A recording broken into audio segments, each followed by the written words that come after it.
The printing card feature in Design Space has loads of possibilities of things that you can do with it. Just in case you're wondering how I get a yellow screen, if you click on the blank canvas down here, you get a color option up here and you can change it to any color that you want. I'm leaving it yellow because I want to see where things are placed at the moment. I'll start with a panel for a card. So I'm going to come up with a square. I'm going to unlock it. My cards are 10.5. Oops, 10.5 by 14.8. And I'm going to make that white. And that's why I've got a yellow background so you can see where that is. Now that would be a front panel for a card the size I make. So I'm going to upload this image. This is some balloons that I found on Google. It's a free use, royalty-free image. Just going to resize it, maybe a little bit longer. I may yet fiddle with that a bit more, but for the moment I'm going to arrange it and center it, and I'm going to group it just so I can put things over it without it that staying together, because that's basically what I'm going to print, but I'm going to do other things to it before I print it.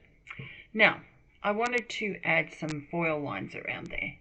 So I can just take a square, make it unlock it and make it a rectangle, fiddle with it till it's about the size I want. Oh, it's still a square, you see, so I just got here to basic cut and I'm going to foil it, and I'm going to foil it in bold. So there you go. It's just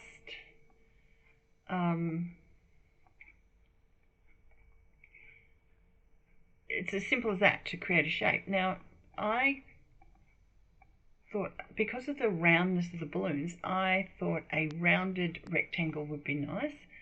So I'm going to go in and insert a rounded rectangle. I'm going to unlock it, and I'm going to make it roughly the same size.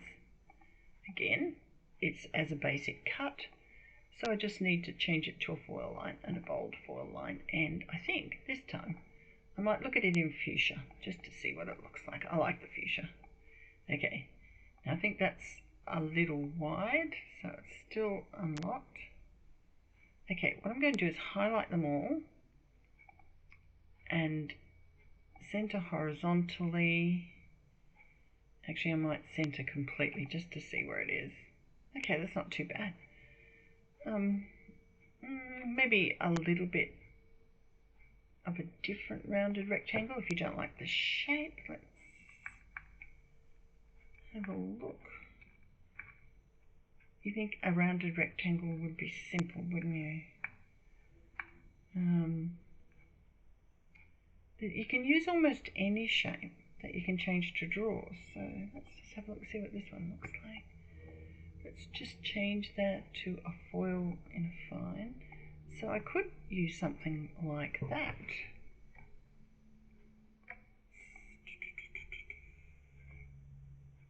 I'm going to unlock it and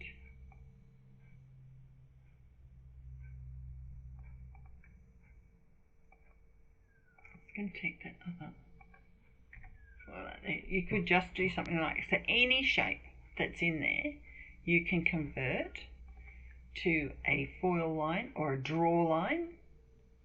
Simple pen, and choose a colour. And in fact, if you didn't have the raspberry pen and you really wanted that raspberry, you could highlight it all and flatten it, and it would print that in raspberry. So you've got lots of options in here and what you can do. Now, that shape is not what I want for here. I want a nice rounded rectangle, so let's just go back here. That one's too rounded. I might try this one, but turn it 90 degrees and see if that gives me more the rounded corners. That's better. The other one I had stretched a different way and it wasn't quite what I wanted. Changing it to a foil and a bold line and fuchsia. That looks much better. Now I'm just going to make it a little bit bigger. Okay, I'm happy with it. I'm going to duplicate. Now as I duplicate, it's offsetting it the same all the way around. So what I'm going to do is highlight both squares and group them, because then I don't have to fiddle with their placement. They're offset exactly as I want them. Highlight everything and center it. Now I think my balloons need to be a bit lower, but I'm happy with the rectangles. So what I'm going to do is go there and ungroup, highlight my balloons and just take them down a little. I'm not worried that the ribbon is going to be foiled over, but I am worried if the balloons foil over. So that's more where I want it. Okay, now I want to write happy birthday, but I'm going to add happy birthday kind of in the shape of the balloons. So I'm going to go to the text. I'm using single line font called Jelly Bean. I'm doing it in uppercase. Now this is set, just need to highlight it there. This is set as a cut. This is such a fine one you can't cut it. So I need to change it to a fine line. And again, I'm going to still do this in fuchsia, but you can have several colors of, well actually let's have a look at it. Let's go for rose gold. Now I'm going to make the letter spacing a little closer. I'm going to make that a bit smaller. And now I want to curve it, and I want it to curve, I want it to curve pretty much like a smiley face. So I'm going to the curve, smiley face is going to be down. See it? That's probably about where I want it. I'm going to turn it sideways and just a little bit that way. Now I moved it down, I might take a little more that way. There we go. Happy with that. So what I want to do now is take the happy birthday and the rectangles, which I've grouped already, and group that together so I don't move them. Now I'm going to take the basic rectangle and the balloons and I'm going to flatten it. So just send it to the back, don't worry, we'll just arrange it and bring that to the front. Highlight all those.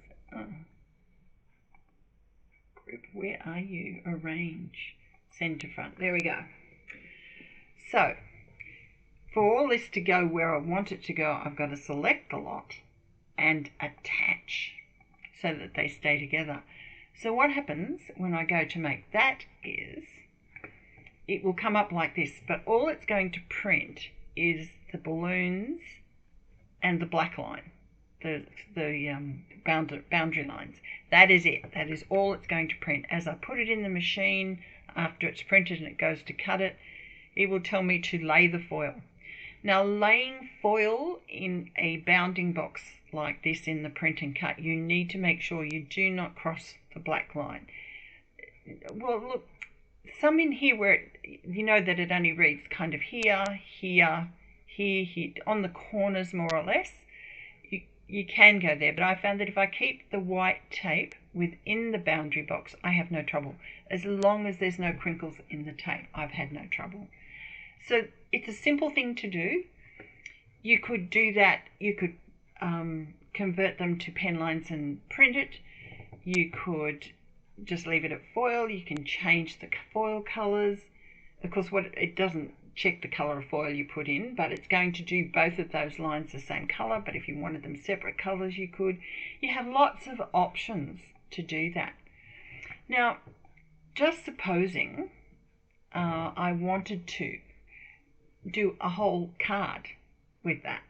So what I'm going to do is again take a shape. I'm going to make it 21 centimeters wide by 14.8. Oops, 14.8. So that is, let me just undo that. What I didn't do was unlock it before I did that. So let me just put the rectangle back in. Here it is. I'm just going to delete it because it's way off from where I want it. So let's just go again. Sorry. Okay. So first, unlock. I'm sure I'm not the only one that does that. And I'm going to make it 14.8. Oh, what's it doing? 14. It's my keyboard. It does not like. Let me just undo it again. This is my keyboard, but just my keyboard. It does not like me typing over. I really have to delete before I start. So I'm going to unlock it. I'm going to delete that, and I'm going to make it 21 centimeters. And I'm going to go to here and delete that and make it 14.8. I just have one of the new universal keyboards, and it does not like typing over in some boxes for some reason. Don't know why. Now I'm just going to make that white. Now, so that I can get everything placed where I want it, I am going to put it at the X and Y coordinates of 0. So it's right in the corner, and I can now line everything up. What I will want is a score line. If I'm making a card, I want a score line. So I'm going to make it 14.8 long. I'm going to sit it at the X position of 10.5, which is the middle of the card, and the Y position of 0. So that's now right in the center. Now I've got this all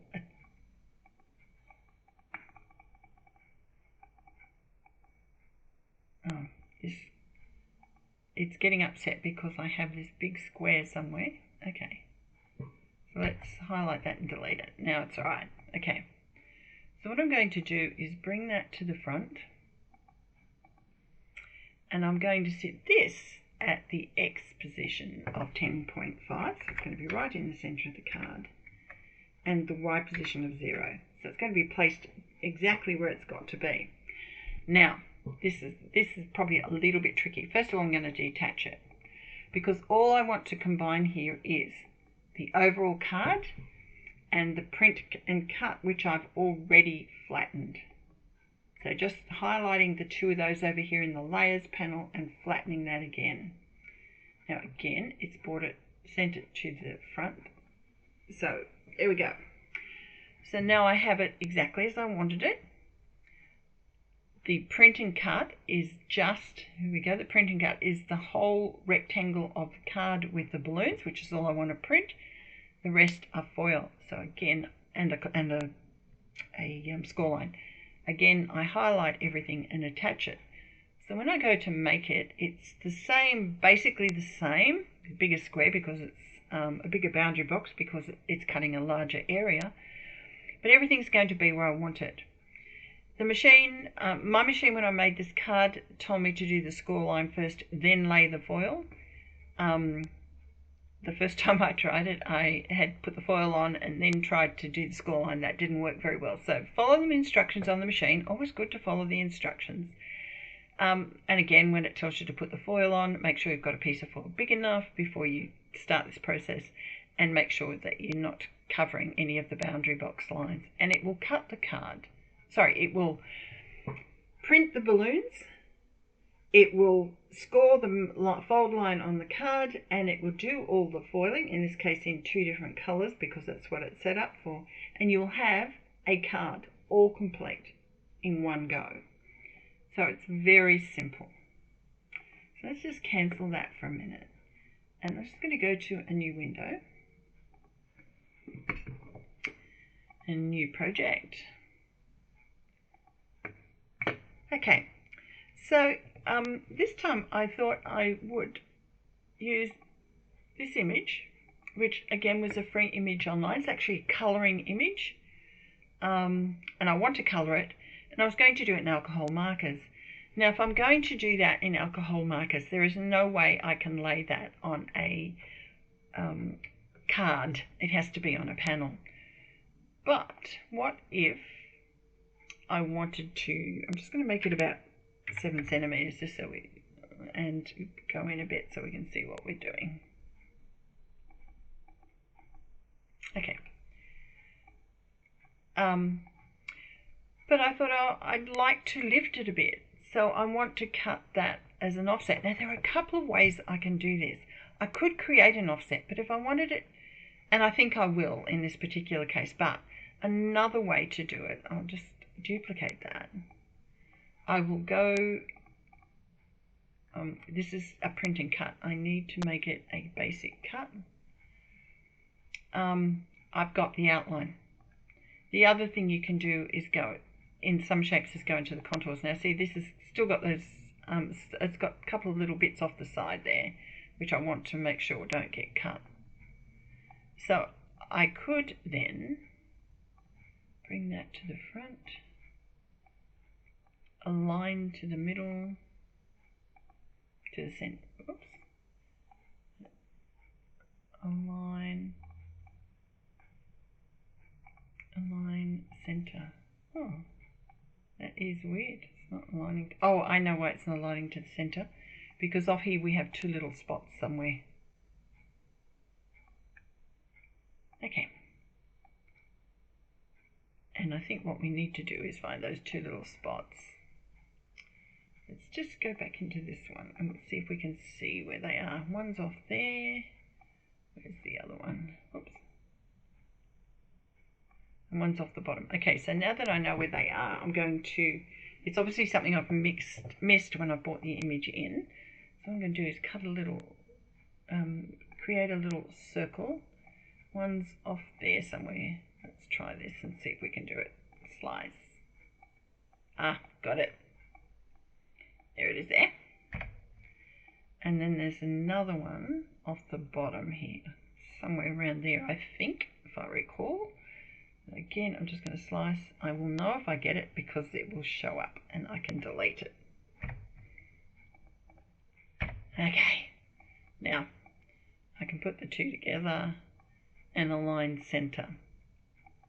And it will cut exactly around the edge.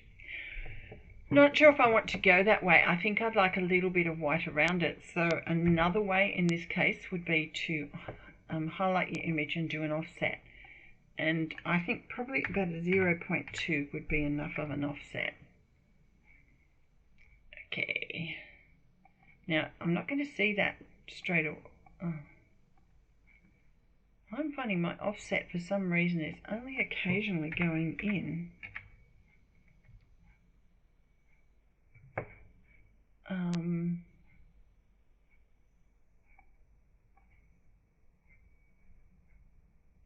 So again, my keyboard 0.2. I'm going to click apply. It's there this time. I can see it over here, but I can't see it because it's set to print and cut. So if I just put that to a basic cut, I can see it. If I align both and center it, I can see I've got a little offset. If that's too big, I can try again. Let's try 0. Delete that. 0.1. Apply. I like that better myself. Okay, so again, I didn't click apply. My keyboard does not like me not clicking apply. Okay, let's go 0.1. Apply. Okay, now I've got it. It's a basic cut behind it. It's set as a print and cut, which is okay for what I need here. So I'm going to highlight both, align center, and flatten it. Just so you can see, oh, actually before I do that, let me just undo that, because you can see that it's black, and I don't want it black, do I? But before I do that, I'm going to change the color of the background so I can see what I'm doing. Okay, so highlighting the black, I'm going to make it white. Because I don't want a black outline. Okay, highlight both and flatten. So that's now my print and cut, and it's going to cut just a little outline around it, and I can color all the rest. Now, just supposing I've got this outline, which is just a little bit bigger again.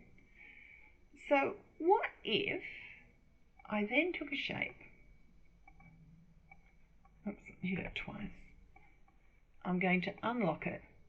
I'm going to hit delete, and I'm going to make it 10.5. Hit delete again, 14.8. You probably don't have to delete that. That is just a keyboard thing on my keyboard. Now I'm going to change that to white. Now I'm going to just highlight all those for a minute, bring them over here, arrange them to the front, and let's center them horizontally for the minute. Okay, so what I've got is I've got the print and cut, and I think I'm going to have a problem with that. See that it's black? I think my image might be too large, but we'll have a look in a minute. And then I've got this basic offset around it, but I could change that to a pen line in Raspberry. So I could draw an offset around the offset if I wanted to. I could also foil it. But let's leave it like that for the minute and type in happy birthday again. This is a new one, a new file, so I haven't got my single line font sitting there. Single line fonts make some lovely fonts, but I have to say, oh, actually I might try the pinwheel one. Pinwheel, just to be different. Again, this is such a fine font. It comes in as a cut. You need to change it to a pen line, and I'm going to change it to Raspberry as well. Now, I have some options here. Again, let's take the font size down to about 30. Yeah, that's about the size I want it. And I'm going to take down the letter spacing to about 0.5. Yep, happy with that. Then I could do anything I wanted with that. I could also go look for stars or something to put around there. There's lots of options of what you could do with it then. So this sort of setup would be slightly different because I do not want the print and cut to cut out of the middle. So I'd have to separate that. But I want all the rest of that to stay exactly where it is. So I would be attaching that because that is a cut and a draw. Simple cut and draw. This is a print and cut. It's going to print the cupcakes and a little offset around them. That's going to draw a further offset around them and the happy birthday. When I go to make it, I've got a feeling I'm not going to see an image. Let's see. Oh, I do. If you get to here and you can't see the image for the print and cut, it's because your image is too large, and you would too large in megabytes. So you would need to make it a bit smaller to start with. I had this problem myself, and the call to Cricut sorted it out. But this one's going to be too much. That's the print and cut, so it will cut around that shape. This is going to, first of all, use my pen to draw that and then cut the panel for the card. And then I can just set that on top of it. Of course, again, this could be a full card if I wanted it to be. With the print and cut, let's just unflatten that for a minute. Just supposing the outline, instead of white, I wanted to colour it more the raspberry colour to go around it. I could do that and flatten it. And it will, if we go back into the Make It, we'll see that it's going to print that colour around it. So you don't have to have white around the background if you don't want to, if you're doing an offset or a cut line behind it. If there's any sort of showing, you can choose the colour that you want it to be. If you don't want it coloured, just make it white and it won't print the colour. There are loads of options of things that you can do with the print and cut. It is not limited to just the print and cut, and that's all you can do on the card. There are lots, and everything else has to be stuck on. That is not how it works. You can take any image in Design Space and make it a print and cut as well. So let's look at this one. Okay, that's actually several layers in that little thing, but you can flatten him and he will print. So if you wanted a flamingo on the side of your card, you can do that and print it. So if in this case we couldn't do that with our writing, oh yes we could, but it'd still have to be separate to the cupcakes. So we could put him in there, sit him where we want him, but of course if that's what we were going to do, we'd need to move that. You'd have to lay this out the way you wanted it, but you can take any image in Design Space and flatten it and make it a print and cut. So if it's I did find some, I was playing around with this a bit earlier, and I found some surfboards. See if I can find them again. Several colours, and there were 3. Oh, actually this one I'll do for the example. Let's insert that. Now again, this is a layered cut. There are 3 colours on there. If you don't feel confident doing that, just flatten it and print it. You get exactly the same look, but you don't have to layer it. So any image like that from Design Space can be flattened. You could draw around it if you wanted to. So in this particular case, if we unflatten that, one layer, the back layer, is a layer on its own. So let's just change that from print and cut to foil in a bold, and let's make it purple so we can see it. So the other 2, I'm just going to highlight the 2. I'm going to have to ungroup that first. I can highlight the 2 and flatten them, and I can highlight the 3 of them and attach. So what it would do is print the blue and the gold. Let me just change that background to white again so you can see it. It would, and take the lines off so you can see it even better. It would print the blue and the gold colour there, and you could change that colour before you group them if you wanted. Say you wanted it in, let's take the print and cut and unflatten it. I've got the yellow here. Perhaps you don't like that colour, so maybe you want to make it a more yellow colour. Yeah, maybe you want it brown. No, let's go with the yellow. You can see that that's a different colour to what it was. Again, I just select the both of them. I need to detach that before I can do that to the colours. So just take those 2 layers and flatten them. That will print. I've got the foil on the outside and attach. So you can do just wonderful things with a print and cut. With a bit of imagination, play around with it and have fun.